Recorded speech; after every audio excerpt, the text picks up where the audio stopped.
আসসালামু আলাইকুম। বাংলা সংবাদে সবাইকে স্বাগত জানাচ্ছি। আমি চিন্তিয়া হক। শুরুতেই সংবাদ শিরোনাম। এমন কোনো জায়গা নেই যেখানে বিএনপি চাঁদা তোলে না, বলছেন ফয়জুল করিম। এদিকে সিন্ডিকেট ভেঙে দিয়ে ইলিশের মূল্য নির্ধারণের দাবি ক্রেতাদের।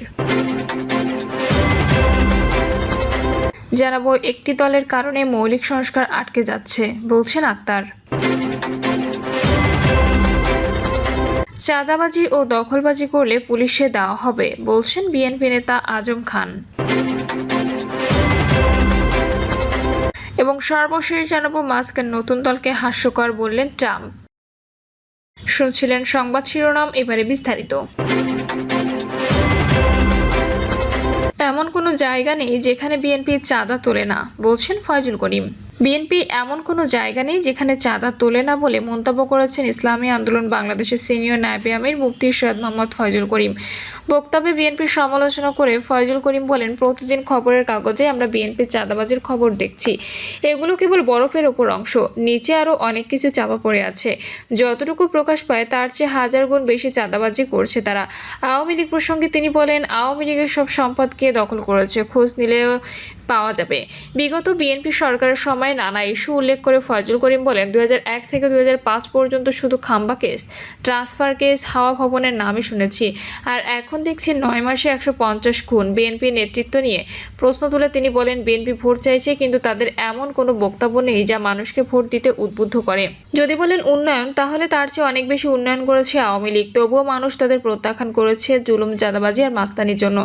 বিএনপিও সেই পথেই হাঁটছে। তিনি আরও বলেন, বিএনপি ইতিহাস থেকে কিছু শিখছে না। অতীতে তারা যত ভোট পেয়েছে ভবিষ্যতেও পাবে, এই ধারণা ভুল। দেশের মানুষ অতীতের ঘটনার কথা ভুলে যায়নি। সিন্ডিকেট ভেঙে দিয়ে ইলিশের মূল্য নির্ধারণের দাবি ক্রেতাদের। চাঁদপুরে ইলিশের মূল্য নির্ধারণের প্রস্তাব চূড়ান্ত হওয়ার খবরে মিশ্র প্রতিক্রিয়া দেখা দিয়েছে ক্রেতা ও ব্যবসায়ীদের মাঝে। ক্রেতারা দাম নির্ধারণের বিষয়টিকে সাধুবাদ জানালেও তাদের দাবি সিন্ডিকেট ভেঙে দিয়ে মূল্য নির্ধারণ করতে হবে। বিক্রেতারা বলছেন, বিষয়টি একেবারে অযৌক্তিক। পুলিশের দাম নির্ধারণ করে বিক্রি করা একেবারে অসম্ভব, যার কারণে সরকারের এই সিদ্ধান্ত কখনোই বাস্তবায়ন হবে না। আড়তে ইলিশ কম আসছে, দাম নির্ধারণ হলে সেটি আরও কমে যাবে। এর আগে ইলিশের বাজারে নিয়ন্ত্রণে 17 জুন চাঁদপুরের জেলা প্রশাসক মোহাম্মদ মহসিন উদ্দিন মৎস্য ও প্রাণী সম্পদ মন্ত্রণালয়ে একটি চিঠি পাঠান।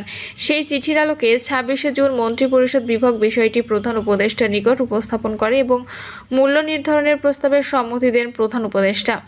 চাঁদপুর মাঝঘাটে কচুয়া থেকে আসা ইলিশের ক্রেতা সাব্বির আহমেদ বলেন, ইলিশ মাছ উন্মুক্ত স্থান থেকে ধরা হয়। মাছের দাম এত বেশি কেন, এটি সরকারকে খুঁজে বের করতে হবে। আমার মনে হচ্ছে ইলিশের দাম বেশির ক্ষেত্রে একটা সিন্ডিকেট আছে। এই সিন্ডিকেট যদি দূর করা যায় তাহলে ইলিশের দাম নির্ধারণ করা যাবে। নোয়াখালী থেকে আসা আরেক ক্রেতা জয়নাল বলেন, ইলিশের মূল্য নির্ধারণ করাকে সাধুবাদ জানাই, কিন্তু শুধু ইলিশের মূল্য নির্ধারণ করলেই হবে? মূল্য নির্ধারণের সাথে সাথেই বাজার মনিটরিং করতে হবে। ইলিশের ক্রেতা আলাউদ্দিন বলেন, এখানে ইলিশের দাম অনেক বেশি, বাজারে এসে ইলিশ কিনতে ভয় করে। আমরা ইতোমধ্যে জেনেছি সরকার ইলিশের মূল্য নির্ধারণ করে দেবে। পদক্ষেপটি বাস্তবায়ন হলে আমরা খুশি হব। আরেক ক্রেতা মাসুদ হোসেন বলেন, সিন্ডিকেটের কারণে আমরা কখনো ইলিশ প্রকৃত দামে ক্রয় করতে পারি নাই। আগের সরকারও চেষ্টা করছে ইলিশের মূল্য নির্ধারণের নিয়ন্ত্রণে রাখতে, তারাও সফলতার মুখ দেখতে পারেনি। আগামীতে সফলতার মুখ দেখবে কিনা জানি না। আমরা চাঁদপুরের মানুষ হয়ে ইলিশ খেতে পারি না, অথচ ভারতে ইলিশের দাম অনেক কম। সরকার যদি শক্তভাবে সিন্ডিকেট ভাঙে তাহলে ইলিশ সঠিকভাবে ক্রয় করতে পারবে। চাঁদপুর বড় স্টেশন মাছঘাটের ব্যবসায়ী নবীর হোসেন বলেন, মাছের দাম আমদানির উপর নির্ভর করে। আমদানি যদি কম থাকে তাহলে দাম বাড়বে, আর কম হলে দাম কমবে। আমদানি না হওয়ার কারণে বেশি দামে ক্রয় বিক্রয় করতে হয়। সরকার ইলিশের মূল্য নির্ধারণ করতে চায়, সরকার নির্দিষ্ট দাম করে দিলে বিক্রি করা সম্ভব না। আমার কথা হচ্ছে, সরকারি খরচে নদীতে জেলেদের দিয়ে যদি মাছ ধরানো হয় তাহলে তারা বুঝবে মাছ ধরতে কী পরিমাণ খরচ হয়। মাছঘাটের আড়তদার মেসার্স প্রধানিয়া ট্রেডার্সের মালিক জিয়া প্রধানিয়া বলেন, সরকার ইলিশের মূল্য নির্ধারণ করতে চায়, এতে ব্যবসায়ীরা ক্ষতিগ্রস্ত হতে পারে। কারণ আমদানি না হওয়ার কারণে বেশি দামে দামে ক্রয় বিক্রয় করতে হয়। আরেক ইলিশ ব্যবসায়ী সুজন বলেন, প্রতি মাসে কী পরিমাণ ইলিশ সরবরাহ হবে তার উপর ইলিশের মূল্য নির্ধারণ করতে হবে। চাঁদপুর বড় স্টেশন মৎস্য বণিক সমিতির সাধারণ সম্পাদক শবে বরত সরকার বলেন, ইলিশ সরবরাহের উপর দাম নির্ধারণ হয়ে থাকে। সরকার নির্দিষ্ট দাম করে দিলে বিক্রি করা সম্ভব না, কারণ কাঁচামাল অগ্রিম মূল্য নির্ধারণ করা যায় না। সবচেয়ে বড় বিষয় হচ্ছে চাঁদপুর সহ সারা দেশে ইলিশ নেই, তাহলে কিভাবে মূল্য নির্ধারণ করে দেবে? একটি দলের কারণে মৌলিক সংস্কার আটকে আছে, বলছেন আক্তার। শুধু একটি রাজনৈতিক দলের কারণে ঐক্যমত্য কমিশনে মৌলিক সংস্কারের প্রস্তাবনা আটকে আছে বলে জানিয়েছেন জাতীয় নাগরিক পার্টির সদস্য সচিব আক্তার হোসেন। আক্তার হোসেন বলেন, ঐক্যমত্য কমিশনে সংস্কারের আলোচনা চলছে। ফ্যাসিবাদ বিরোধী রাজনৈতিক দলগুলো যখন মৌলিক সংস্কারের পক্ষে সকলে এক হয়ে যায়, তখন একটি দলের কারণে মৌলিক সংস্কারের প্রস্তাবনা ঐক্যমত্য কমিশনে আটকে যায়।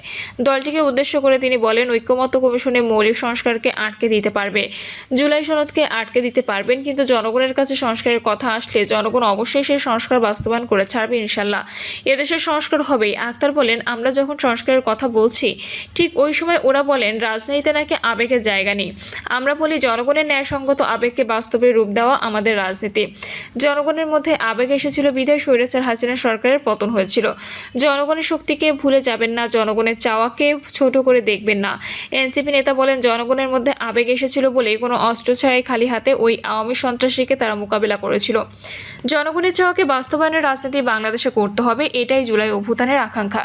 এর বাইরে কোনো রাজনীতি দেশের মানুষ, রাজশাহীর মানুষ হতে দেবে না। তিনি বলেন, বিচার সংস্কার জুলাই সনদের দাবিতে আমাদের যে পদযাত্রা চলছে, সেই পদযাত্রার পক্ষে গোটা উত্তরাঞ্চলে গণজোয়ার তৈরি হয়েছে। যারা আমাদেরকে ছোট পার্টি বলতে চায়, তারা এসে দেখুক কত মানুষ এনসিপি রাজনীতি করার জন্য অপেক্ষা করছে। এই পার্টি সবার পার্টি। চাঁদাবাজি ও দখলবাজি করলে পুলিশে দেওয়া হবে, বলছেন বিএনপি নেতা আজম খান। বিএনপি জাতীয় নির্বাহী কমিটির ভাইস চেয়ারম্যান আহমেদ আজম খান বলেছেন, দলীয় নেতাকর্মীদের বিরুদ্ধে চাঁদাবাজি ও দখলবাজি করার অভিযোগ প্রমাণিত হলে শুধু দল থেকে বহিষ্কার নয়, তাকে ধরে পুলিশে দেওয়া হবে। গতকাল বিকেলে টাঙ্গাইলের সখীপুর উপজেলার গড়বাড়ি প্রাথমিক বিদ্যালয় মাঠে কাকরাজান ইউনিয়ন বিএনপির কর্মী সভায় প্রধান অতিথির বক্তব্যে তিনি একথা বলেন। আজম খান বলেন, শেখ হাসিনা পালিয়ে গেছেন, কিন্তু দেশকে নিঃস্ব করে দিয়ে গেছেন। 17 বছর বাংলাদেশে একটি কালো অধ্যায় ছিল। তিনি যেমন করে আমাদের ভোটের অধিকার ও গণতন্ত্র হরণ করেছিলেন, ঠিক তেমনিভাবেই বাংলাদেশের সম্পদও লুটে নিয়েছিলেন, দেশের ব্যাংকগুলোকে খালি করে দিয়েছিলেন। পৃথিবীর ইতিহাসে এটি একটি বিরল ঘটনা যে একটি সরকারের উদ্যোগে একটি দেশ লুট হয়ে যায়। সরকারি হিসাব অনুযায়ী ব্যাংক থেকে 28 লাখ কোটি টাকা লুট হয়ে গেছে। এই পরিমাণ টাকা কাছাকাছি 5 বছরে বাংলাদেশের বাজেট।